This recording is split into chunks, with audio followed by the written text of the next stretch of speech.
Everyone, welcome to study point account channel. Study point account চ্যানেলের এই ভিডিওতে আজ আমি তোমাদের সাথে শেয়ার করব এসএসসি এমটিএস পরীক্ষার জন্য কিছু গুরুত্বপূর্ণ সম্ভাব্য প্রশ্ন। দেখো, আজকে হচ্ছে অক্টোবরের 7 তারিখ। আজকে অক্টোবরের 7 তারিখের প্রথম শিফটের মেমোরি বেসড কোশ্চেনের উপর ভিত্তি করে আমি কিছু গুরুত্বপূর্ণ সম্ভাব্য প্রশ্ন তোমাদের সাথে শেয়ার করব। ওকে, তো চলো শুরু করা যাক। আজকের প্রথম প্রশ্ন যে 2011 সালের জনগণনা অনুসারে ভারতের লিঙ্গানুপাত কত ছিল? 2011 সালের জনগণনা অনুসারে ভারতের লিঙ্গানুপাত কত ছিল? এটা ছিল 943। লিঙ্গানুপাত বলতে বোঝায় 1000 জন পুরুষে মহিলার যে সংখ্যা সেটা হলো লিঙ্গানুপাত, অর্থাৎ 1000 জন পুরুষে মহিলার সংখ্যা ছিল 943।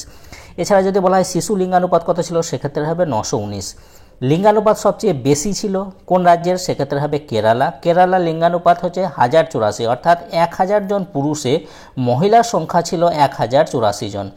2 নম্বরে হচ্ছে পন্ডিচেরির হচ্ছে 1037, তামিলনাড়ুর হচ্ছে 996। আর লিঙ্গানুপাত সবচেয়ে কম যে ইউনিয়ন টেরিটরি অর্থাৎ কেন্দ্রশাসিত অঞ্চলের, সেটা হলো দমন ও দিউ যে কেন্দ্রশাসিত অঞ্চল, তার লিঙ্গানুপাত সবচেয়ে কম, কত? 618, অর্থাৎ 1000 জন পুরুষে মহিলার সংখ্যা হলো 618। আর রাজ্য বললে হরিয়ানার লিঙ্গানুপাত হলো 879। নেক্সট, 2011 সালের জনগণনায় সেন্সাস কমিশনার কে ছিলেন? 2011 সালের জনগণনায় সেন্সাস কমিশনার কে ছিলেন? তিনি হলেন সি চন্দ্রমৌলি ছিলেন 2011 সালের জনগণনায় census commissioner.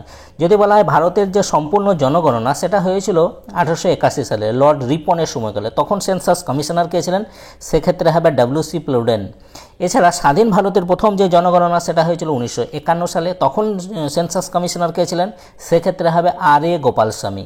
Next, my country my life বইটি কে লিখেছেন? বা মাই কান্ট্রি মাই লাইফ বই এটি কার অটোবায়োগ্রাফি? দেখো, মাই কান্ট্রি মাই লাইফ হলো লালকৃষ্ণ আডবাণীর অটোবায়োগ্রাফি। বইটি 2008 সালে APJ আব্দুল কালাম প্রকাশ করেছিলেন, 1 নম্বর। 2 নম্বর, লালকৃষ্ণ আডবাণী ছিলেন ভারতীয় জনতা পার্টির একজন নেতা, অর্থাৎ বিজেপির একজন নেতা। তিনি 2002 থেকে 2004 সাল পর্যন্ত উপপ্রধানমন্ত্রীর দায়িত্ব পালন করেছিলেন এবং 15তম লোকসভার বিরোধী দলের নেতাও ছিলেন। 15তম যে লোকসভা, সেই 15তম লোকসভায় বিরোধী দলের নেতাও ছিলেন। সারহুল উৎসব কোন রাজ্যে পালিত হয়? এটা পালিত হয় ঝাড়খণ্ড রাজ্যে পালিত হয় সারহুল উৎসব। এটি বসন্ত ঋতুর একটি উৎসব, 1 নম্বর। এই উৎসবটি নতুন বছরের শুরুকে চিহ্নিত করে। এটি চৈত্র মাসে পালিত হয় এবং এই উৎসবটি 3 দিন ধরে পালিত হয়, সারহুল উৎসব। মহিলা এশিয়ান হকি চ্যাম্পিয়নশিপ 2023-এর বিজয়ী দল কোনটি? মহিলা এশিয়ান হকি চ্যাম্পিয়নশিপ 2023-এর বিজয়ী দল হলো ভারত কাকে হারিয়ে এই হকি চ্যাম্পিয়নশিপ জিতেছে? এটা জিতেছিল পাঞ্জাবকে 4-0 গোলে হারিয়ে ভারত এই খেতাব জিতেছে। ইন্দিরা গান্ধী খাল কোন রাজ্যে অবস্থিত? দেখো, ইন্দিরা গান্ধী খাল অবস্থিত রাজস্থানে অবস্থিত ইন্দিরা গান্ধী খাল, রাজস্থান। কার সাথে হর্ষবর্ধনের বোনের বিয়ে হয়েছিল? দেখো, হর্ষবর্ধনের বোনের নাম হলো রাজ্যশ্রী। তো রাজ্যশ্রীর বিয়ে হয়েছিল কনৌজের মৌখরী রাজবংশের শাসক গ্রহ বর্মনের সাথে বিয়ে হয়েছিল, গ্রহ বর্মন। উদয় শঙ্কর ছিলেন একজন ভারতীয় নৃত্যশিল্পী এবং ড্যাশ এর নির্মাণের জন্য তিনি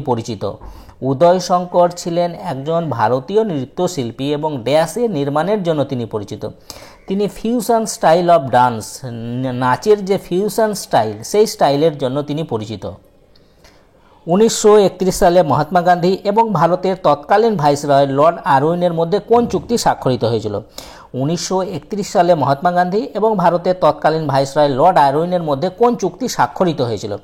এটা হয়েছিল গান্ধী আরউইন চুক্তি স্বাক্ষরিত হয়েছিল 1931 সালে এবং এই গান্ধী আরউইন চুক্তি দিল্লি চুক্তি নামেও পরিচিত।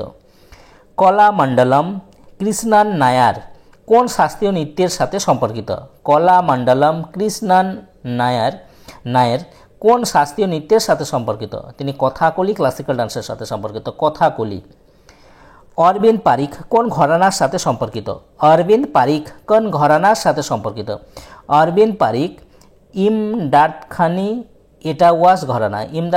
এটাওয়াস ঘরানার সাথে সম্পর্কিত, অরবিন্দ পারিখ। আর অরবিন্দ থার্টে বললে মেওয়াতি ঘরানার সাথে সম্পর্কিত। নেক্সট, মহলওয়ারি পদ্ধতিতে গ্রাম প্রধানের কাছ থেকে কর আদায়ের যে রীতি সেটাকে কি বলা হতো? মহলওয়ারি পদ্ধতিতে গ্রাম প্রধানের কাছ থেকে কর আদায়ের পদ্ধতি বা কর আদায় যিনি করতেন তাকে কি বলা হতো? তাকে বলা হতো লাম্বারদার। লাম্বারদার বলা হতো। নিচের কোন পর্বত শৃঙ্গটি হিমালয়ের অংশ? নিচের কোন পর্বত শৃঙ্গটি হিমালয়ের অংশ? সেখানে একটা অপশন ছিল কামেট। কামেট কিন্তু হিমালয়েরই অংশ, কামেট। 1982 সালে নেহেরু কাপ আন্তর্জাতিক ফুটবল প্রতিযোগিতা প্রথমবার আয়োজিত হয়েছিল। তা প্রথম সংস্করণ কোন দেশ জিতেছিল? 1982 সালে নেহেরু কাপ আন্তর্জাতিক ফুটবল টুর্নামেন্টের যে সংস্করণ সেটা হলো প্রথম সংস্করণ, সেটা হয়েছে 1982 সালে। তা সেই প্রথম সংস্করণ কোন দেশ জিতেছিল? এটা জিতেছিল উরুগুয়ে। উরুগুয়ে জিতেছিল। আর কোথায় আয়োজিত হয়েছিল? এটা আয়োজিত হয়েছিল আমাদের ভারতের কলকাতায়। কলকাতায় আয়োজিত হয়েছিল, জিতেছিল উরুগুয়ে প্রথম সংস্করণ। দ্বিতীয় সংস্করণ হয়েছিল 1983 সালে, হয়েছিল ভারতের কোচিনে, জিতেছিল কে? হাঙ্গেরি। হাঙ্গেরি জিতেছিল। বর্তমানে রাজ্যসভার চেয়ারম্যান কে আছেন? বর্তমানে রাজ্যসভার চেয়ারম্যান কে আছেন? রাজ্যসভার চেয়ারম্যান আছেন জগদীপ ধনখড়। রাজ্যসভার চেয়ারম্যান কে হন?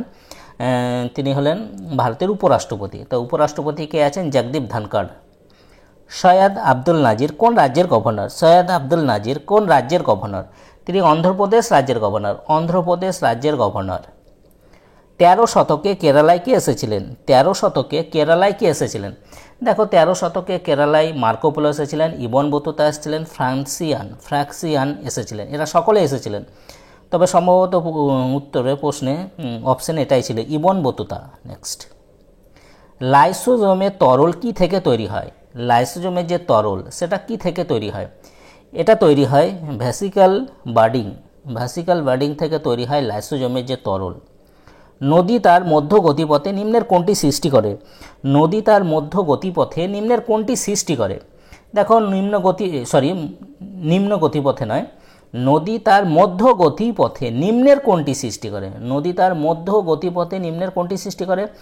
দেখো অশ্বক্ষাকৃতি হ্রদ সৃষ্টি করে আর মিয়ান্ডার, এই দুটোই সৃষ্টি করে। তবে সম্ভবত অপশানে মিয়ান্ডারই ছিল। নেক্সট, হোলির কতদিন আগে হোলিকা দহন পালিত হয়? হোলির কতদিন আগে হোলিকা দহন পালিত হয়? এটা পালিত হয় একদিন আগে, হোলির একদিন আগে পালিত হয়। তামিল অভিনেতা বিজয় থালাপতি তামিলনাড়ু এবং পন্ডিচেরিতে কোন পার্টি প্রতিষ্ঠা করেন? তামিল অভিনেতা বিজয় থালাপতি তামিলনাড়ু এবং পন্ডিচেরিতে কোন পার্টি প্রতিষ্ঠা করেন? যে পার্টিটি প্রতিষ্ঠা করেছেন সেটা হলো তামিলগা ভেত্রি কাজগাম। তামিলগা ভেত্রি কাজগাম এই পার্টি প্রতিষ্ঠা করেন। আটাতে ইস্ট মেশানো হয়, ময়দাতে বা আটাতে যখন ইস্ট মেশানো হয় এবং যখন রুটি তৈরি করা হয় তখন তা ফুলে ওঠে কেন? রুটি তৈরি করার সময় তা ফুলে ওঠে কারণ সেই ইস্ট কার্বন ডাইঅক্সাইড তৈরি করে, সেই কার্বন ডাইঅক্সাইডের জন্য ফুলে ওঠে। ইস্ট কার্বন ডাইঅক্সাইড তৈরি করে, তার জন্য ফুলে ওঠে। এছাড়া মৌলিক কর্তব্য সম্পর্কিত প্রশ্নও ছিল। মৌলিক কর্তব্য দেখো বর্তমানে 11টি মৌলিক কর্তব্য আছে এবং কোন আর্টিকেলে কোন মৌলিক কর্তব্য আছে এটা অবশ্যই দেখে যেও, কারণ অনেক সময় জিজ্ঞাসা করে যে এই আর্টিকেলে কোন মৌলিক কর্তব্যটি আছে। তো এই ছিল আজকে এসএসসি এমটিএস এর কিছু সম্ভাব্য প্রশ্ন। যদি তোমাদের ভিডিওটা ভালো লাগে অবশ্যই লাইক করে দিও, শেয়ার করো এবং চ্যানেলে নতুন হয়ে থাকলে চ্যানেলটিকে সাবস্ক্রাইব করে নিও। তা আজ এই পর্যন্ত, ওকে বাই।